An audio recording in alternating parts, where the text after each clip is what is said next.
نحمد صلی اللہ علیہ رسول الکریم اما بعد. الحمدللہ اللہ کے فضل سے میں قرآن تراویح میں سننے کی سعادت حاصل. مختصر تراویح کے بعد ویسے بھی بندہ تھک جاتا ہے، تو صرف ایک نقطے پہ روشنی تھوڑی سی ڈال کے آپ سب کو سوچنے کی دعوت دے دیتا ہوں. باقی ساری کتابیں جو ہیں، بار بار میں عرض کرتا ہوں، زبور، تورات، انجیل، یہ اللہ کا کلام نہیں ہے. اللہ کی بھیجے ہوئے صحیفے تھے مگر اللہ کا کلام نہیں ہے. قرآن پاک واحد کتاب ہے جو اللہ کا کلام ہے. اب اس میں ڈفرنس کیا ہے اور اس کو سمجھنے کی ضرورت ہے. یعنی یہ وہ چیز ہے جو اللہ پاک کی اپنی ذات سے نکلی ہے. یہ اتنا اہم کیوں ہے اور معرفت الہی میں اس کا اتنا بڑا کردار کیوں ہے؟ آج ہمارا یہ حال ہے کہ جو اقبال کہتے ہیں نا، رہ گئی رسم ازاں روح بلالی نہ رہی. آج ہم ٹک مارک کرتے ہیں کہ 20 تراویحاں پڑھ لیں، ٹک، وہ بھی نعمت ہے. تراویح میں قرآن پاک سن لیا، ٹک، ختم، آزادی. کبھی ہم نے یہ سمجھا ہی نہیں کہ یہ پورا عمل تھا کیا اور کس واسطے تھا. اور یہ کلام اللہ ہے، اس کے ہر حرف میں، آیت میں نہیں کہہ رہا ہوں، ہر حرف میں معرفت الہی کے بے پناہ علوم اور خزانے چھپے ہیں، کیونکہ یہ اللہ کی ذات سے نکلا ہے. یہ علمی بحث ہے تھوڑی. یہ قرآن اس واسطے کہتے ہیں یہ قدیم ہے، یہ مخلوق نہیں ہے. جو امام احمد بن حنبل رحمۃ اللہ علیہ کے زمانے میں جو بڑا، جس کی وجہ سے امام احمد بن حنبل رحمۃ اللہ علیہ کو بہت کوڑے مارے گئے اور سزائیں دی گئیں، اس زمان یہی بحث تھی. مخلوق یعنی بعد میں تخلیق کیا گیا، بعد میں، یعنی یہ دنیا یا انسان مخلوق ہے، یعنی اللہ نے بعد میں بنایا. مگر یہ قدیم ہے، یعنی جب سے اللہ ہے تب سے یہ کلام پاک ہے. یہ اللہ کا کلام ہے، یعنی اللہ کی ذات کے اندر کا، یعنی اللہ کی ذات صفات کے، جب سے وہ صفات ذات ہیں تب سے یہ اللہ کا کلام ہے. خواجہ صدر الدین رحمۃ اللہ علیہ، جو حضرت بہاؤالدین زکریا ملتانی رحمۃ اللہ علیہ کے صاحبزادے تھے، ان کا قصہ میں بار بار عرض کرتا ہوں کہ اس پہ بڑا غور کرنے کی بات ہے. وہ کہتے تھے مجھے تعجب ہے اس مسلمان کو جو جب قرآن پڑھے اور اس کے نئے معنی اس کو نہ ملے. اس کا اصل اعجاز اور حقیقت کیا ہے کہ جب ہم، اگر اس کو اللہ میں صحیح پڑھنے کی توفیق اور صحیح نیت سے پڑھنے کی توفیق عطا فرما دے، تو ہر بار جب آپ پڑھیں تو اس کے اوپر سے ایک پرتو، ایک حجاب، آپ کے اور اللہ کی ذات کے درمیان سے حجاب اٹھنا چاہیے. جب پردہ اٹھتا ہے، کسی بھی چیز، آپ کے سامنے کوئی نظارہ ہے اور بیچ میں اگر پردے ڈلے ہوئے، اگر کوئی ویسے دھندلا ہو جاتا ہے کہ بھئی پردے آ گئے، تو جیسے جیسے پردے ہٹتے رہتے ہیں سامنے کا نظارہ اور صاف نظر آتا رہتا ہے. تو یہ وہ چیز ہے جس کے ذریعے، جس حقیقت جو اللہ تک پہنچاتی ہے. اس قرآن کا نور وہ ہے اور ہمیں بڑا اس کو سوچنا چاہیے. آج ہمیں تو ٹائم ہی نہیں ہے نا. اپنی دنیا، اپنا مال، اپنی اولاد، سب فنا ہونے والی چیزیں ہم نے اپنا خدا بنایا ہوا ہے. حقیقت ہے، برا مت منانا، میری بھی یہی حالت ہے. ہم نے تو کبھی مرنا ہی نہیں ہے نا. اس واسطے ساری ہماری کاوش اور ہماری تمنائیں، آج ہر کوئی جا کے اپنی تمنا دل کی ذرا خود ٹٹولے کہ میری تمنا کیا ہے. میں ایسا کھا لوں، ایسا پہن لوں، ایسا گھر ہو جائے، ایسا میرا کاروبار ہو جائے، ایسی بد نظری کر لوں، ایسی عیاشیاں کر لوں، ایسی یہ کر لوں، ساری چیزیں. معرفت الہی کو مرنا تو ہے ہی نہیں. میں نے معرفت الہی کا کیا کرنا ہے؟ وہ کوئی ٹھیک ہے، جب مریں گے اللہ پاک کرے گا. اللہ غفور الرحیم ہے، اللہ غفور الرحیم بھی ہے، مگر اللہ پاک منصف بھی ہے، انصاف کرنے والا بھی. اور اللہ پاک نے انسان کو بھیجا کیوں ہے؟ قرآن خود کہتا ہے کہ اللہ پاک کیوں بھیجا ہے. اللہ پاک کہتے ہیں میں نے اپنی عبادت کے لیے، اور تفسیر میں مفسرین کہتے ہیں کہ اللہ پاک نے اپنی معرفت کے لیے بھیجا ہے. لِعَابِدُونَ نہیں، لیعرفون، معرفت کے لیے. کبھی ہم نے سوچا کہ اللہ کی معرفت حاصل کرنے کے لیے بھی ہمارے پاس تو ٹائم ہی نہیں ہے. میرا اسکول، کالج، یونیورسٹی، کاروبار، فیکٹری، دکان، نوکری، اس میں ہی مر کھپ جائیں گے. کہاں ہیں تمہارے دادا پردادا؟ کہاں ہیں؟ جاؤ ان کی قبروں پہ جاؤ. کون پوچھتا ہے ان کو؟ تم بھی نہیں پوچھتے. کتنا تم نے اور میں نے اپنے باپ داداؤں کے لیے اصالِ ثواب کیا، ہمارے بچے بھی نہیں کریں گے. ہاں جا کہ تم نے اپنے بچوں کو دین سکھایا ہے.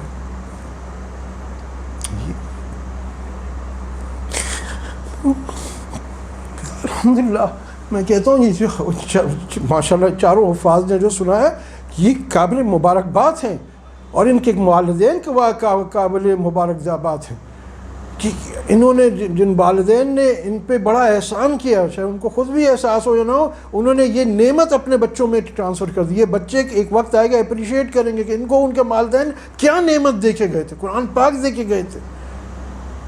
ہمارے حضرت شمس الرحمان عباسی رحمہ اللہ دامت برکاتہ عالیہ ایک دفعہ بیان فرما رہے تھے، ان کے بیٹے نے ختم کیا تھا غفوریہ میں، مجھے یاد ہے تراویح کے دن تھے، تو حضرت نے کہا کہ اگر مجھے پوری دنیا کی بادشاہت مل جائے، خدا کی قسم مجھے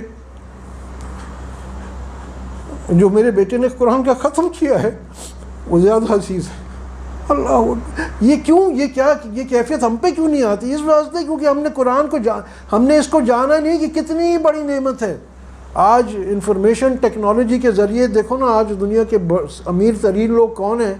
وہ گوگل اور فیس بک جو انفارمیشن ٹیکنالوجی استعمال کر رہا ہے، جو دنیا کی انفارمیشن ٹیکنالوجی حاصل کر کے دنیا میں یہاں پہنچ سکتا ہے، تو اللہ کی انفارمیشن ٹیکنالوجی سے جو اللہ تک پہنچے گا وہ اس کا تو تصرف کائنات پہ ہوگا، صرف اس دنیا پہ نہیں ہوگا. وہ 50 کھرب یا ڈالر کے اوپر اس کا تصرف نہیں ہوگا.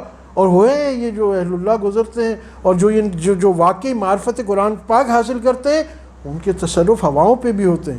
اور ان کے تصرف علامہ بنوری ہمارے حضرت نے خود سنایا، بنوری رحمۃ اللہ علیہ کے والد صاحب بہت نیک آدمی تھے اور بہت مجاہدے بھی کیے تھے. اور وہ کہا کہ بنوری ٹاؤن کے شروع میں دروازے پہ بیٹھا کرتے تھے وہ، اور طلباء آتے جاتے تھے دیکھتے تھے.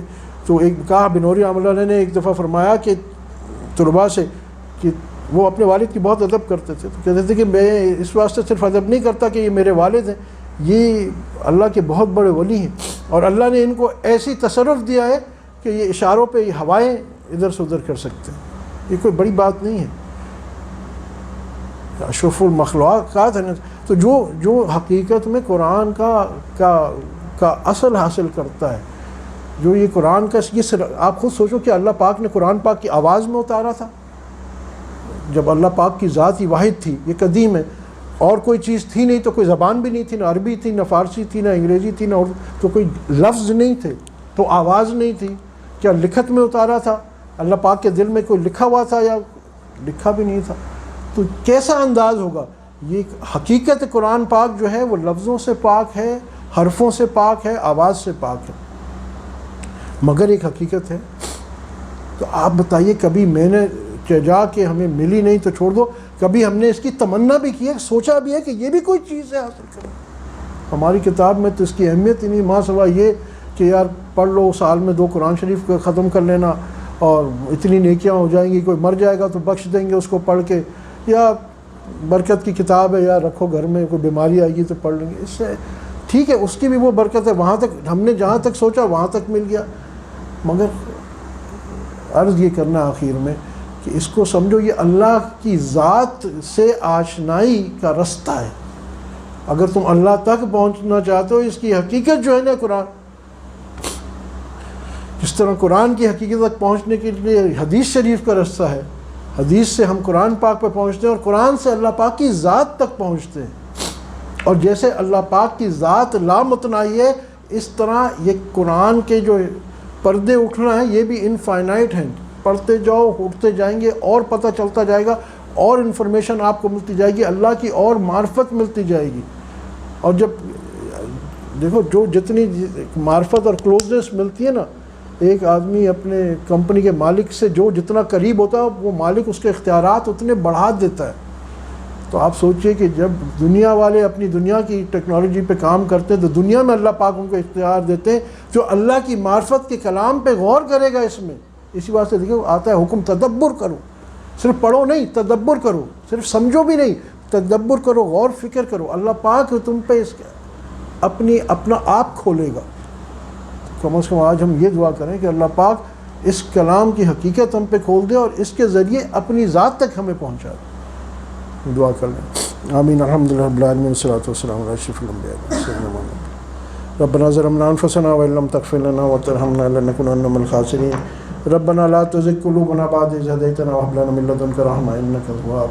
یا حی یا قیوم برحمتک نستغیث. یا اللہ یہ قرآن جو پڑھا گیا سنا گیا اللہ اپنی بارگاہ عالی میں قبول فرما. اللہ نہ ہم پڑھنے کا حق ادا کر سکے نہ سننے کا حق ادا کر سکے. اللہ ہماری اس کم کوتاہیوں کو معاف فرما. اللہ اس کو کامل کر کے یا اللہ محض اپنے فضل سے اپنے دربار عالی میں قبول فرما. اللہ ان حفاظ کرام جنہوں نے پڑھا ہمارے حافظ حمزہ، حافظ ذیشان، حافظ بلال، حافظ محمد احمد صاحب، اللہ ان سب کو یا اللہ اس کلام کا نور عطا فرما، اس کلام کی حقیقت نصیب فرما. اللہ ان کو اور ہم سب کو اپنی معرفت محبت تعلق نصیب فرما. اللہ قرآن کے ساتھ ہمیں اور ہماری آنے والی نسلوں کو یا اللہ کبھی تعلق نصیب فرما. اللہ اس کو پڑھنے والا، سمجھنے والا، اس کو غور کرنے والا اور تیری معرفت حاصل کرنے والا بنا. یا اللہ اس کی خیر و برکتیں ظاہری باطنی ہمیں عطا فرما. اللہ آئندہ بھی اس کلام کو پڑھنے کی، سننے کی، سمجھنے کی، اس پہ غور کرنے کی توفیق عطا فرما. اللہ ان حفاظ کرام کی عمر میں برکت نصیب فرما، ان کی عمر دراز فرما. یا اللہ ان کو دین دنیا کی سرداریاں نصیب فرما. یا اللہ ان کے والدین کو ان کے اپنے والدین کے لیے صدقہ جاریہ بنا. یا اللہ تمام حاضرین کی اس حاضری کو یا اللہ قبول فرما. اللہ اس بابرکت ختم کی برکت سے اللہ تمام حاضرین اور غائبین سب کی دلی مرادیں شریعت کے مطابق پوری فرما. سب کی آفات، بلیات، پریشانیاں، بیماریاں دور فرما. بہت سارے دوستوں نے دعاؤں کے لیے کہا ہے، کہنا چاہتے ہیں یا ان کہا کہ اللہ سب کی دلی مرادیں شریعت کے مطابق پوری فرما.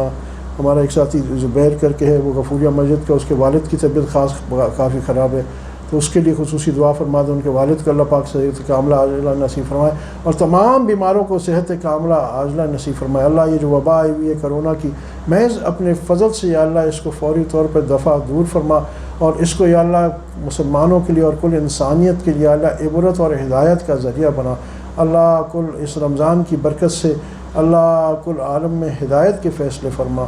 یا اللہ اس عشرے کی برکت سے یا اللہ ہماری مغفرت فرما. اللہ اس مہینے کی برکت سے ہم پہ رحمت فرما، مغفرت فرما. عذاب قبر، عذاب حشر، عذاب میزان، عذاب جہنم سے ہم سب کی، ہماری آنے والی نسلوں کی حفاظت فرما. اللہ ہماری آئندہ آنے والی نسلوں کی بالخصوص حفاظت فرما.